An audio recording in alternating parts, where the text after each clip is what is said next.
20 जनवरी 1953 को अमेरिका के न्यूयॉर्क शहर में एक यहूदी परिवार में जन्म हुआ था जेफरी एपस्टीन का। इनके पिता का नाम सीमोर जॉर्ज एपस्टीन था, जो 1916 से 1991 तक न्यूयॉर्क सिटी पार्क्स विभाग में माली के रूप में काम करते थे। जेफरी एपस्टीन ने 16 साल की उम्र में ही हाई स्कूल पूरा कर लिया था। बिना किसी कॉलेज डिग्री के उसने न्यूयॉर्क के डाल्टन स्कूल में फिजिक्स और मैथमेटिक्स पढ़ाया। 1976 के बाद वो वॉल स्ट्रीट के निवेश बैंक बियर स्टर्न्स में शामिल हो गया। बाद में उसने अपनी खुद की वित्तीय सलाहकार फर्म जे एपस्टीन को बनाई। 1980 और 90 के दशक में एपस्टीन ने खुद को एक मिस्टीरियस अरबपति के रूप में स्थापित कर लिया था। उसकी सफलता का सबसे बड़ा राज था विक्टोरियाज सीक्रेट के मालिक लेस्ली वेक्सनर। वेक्सनर ने एपस्टीन को अपनी पूरी संपत्ति और बिजनेस संभालने का पावर ऑफ अटॉर्नी दे दिया था। इसी पैसे के दम पर एपस्टीन ने न्यूयॉर्क में अमेरिका का सबसे बड़ा निजी बंगला खरीदा। 1990 के दशक की शुरुआत में उसकी मुलाकात British media tycoon Robert Maxwell की बेटी घिस्लेन मैक्सवेल से हुई।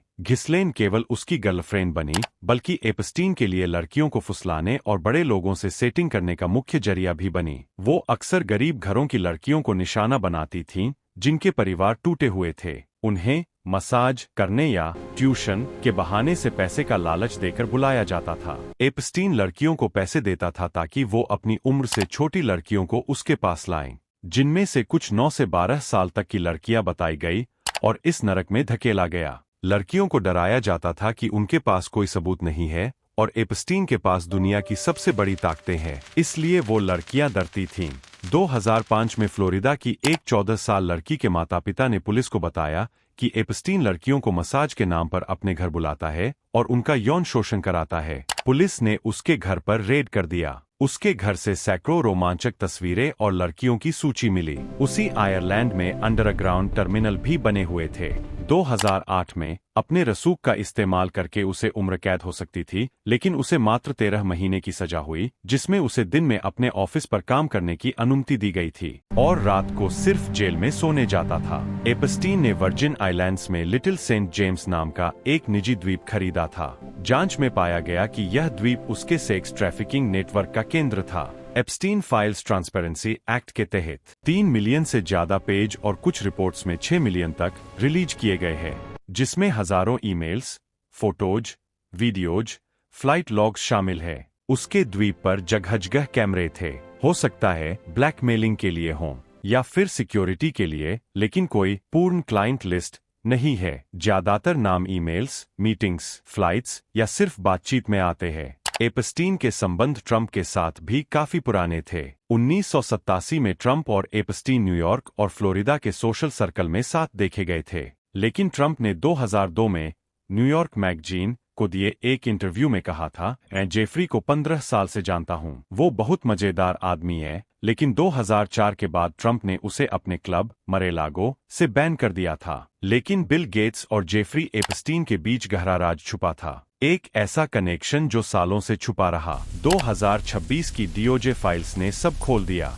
एक छोटी सी गलती ने बिल गेट्स की जिंदगी, शादी और इमेज को हिला दिया। 2011 में बिल गेट्स और मेलिंडा गेट्स फाउंडेशन के चेयरमैन जेफरी एपस्टीन से मिलते हैं। एपस्टीन उस वक्त पहले ही 2008 में चाइल्ड प्रोस्टिट्यूशन के केस में कन्विक्टेड था, लेकिन जेल से बाहर आ चुका था। पहली मीटिंग न्यूयॉर्क के एपस्टीन के टाउन हाउस में हुई। बिल गेट्स ने अगले दिन अपनी टीम को ईमेल किया, एपस्टीन का लाइफस्टाइल बहुत अलग और इंट्रिगिंग है, लेकिन मेरे लिए नहीं चलेगा।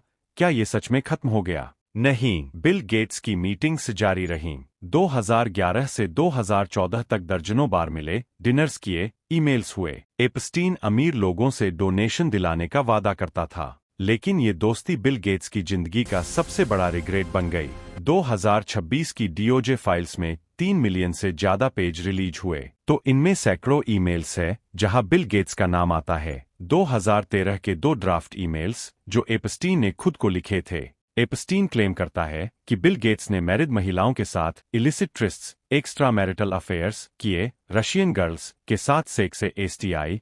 एपस्टीन कहता है कि उसने एंटीबायोटिक्स दिलाए, लेकिन इस कनेक्शन में बिल गेट्स ही नहीं, आज के टाइम में ब्रिटेन के प्रिंस एंड्रयू और बिल क्लिंटन का नाम भी आता है। स्टीफन हॉकिंग, ट्रंप जैसे बहुत सारे लोगों का सिरदर्द बना हुआ है। बताया जाता है कि एपस्टीन की मौत न्यूयॉर्क की सबसे सिक्योर जेल में हुई थी और जिस टाइम मौत हुई थी वहाँ कैमरा ही नहीं था। कोर्ट तो खुदकुशी ही क्लेम करता है, लेकिन एपस्टीन जिंदा होता तो सब अमीर पावरफुल लोगों के बारे में उगलता। इसलिए कुछ लोग ये मानते हैं कि जेफरी एपस्टीन को मारा गया है क्योंकि उनकी पोल नहीं खुल जाए, इसलिए उन्हें पोल खोलने का डर सता रहा था। लेकिन ये फाइल्स कनेक्शन बिल गेट्स जैसी शख्सियत को मैरिज भारी पड़ा। बिल गेट्स ने 2021 में डिवोर्स लिया था। 2026 में एनपीआर इंटरव्यू में मेलिंडा ने कहा, ये फाइल्स देखकर बहुत दर्द हुआ, मेरी शादी के पेनफुल टाइम्स याद आए। बिल गेट्स और बाकी लोगों को इन चीजों का जवाब देना चाहिए। बिल गेट्स ने इनकार किया कि वो कभी एपस्टीन के प्राइवेट आइलैंड पर गए, सिर्फ डिनर्स में मिले। लेकिन एक ईमेल में गेट्स टू आइलैंड का रिमाइंडर था। गेट्स कहते हैं वो कभी नहीं गए। नाम आने के बाद फरवरी 2026 में बिल गेट्स ने इंडिया एआई इम्पैक्ट समिट से कीनोट स्पीच भी कैंसिल कर दी। याद रखिए,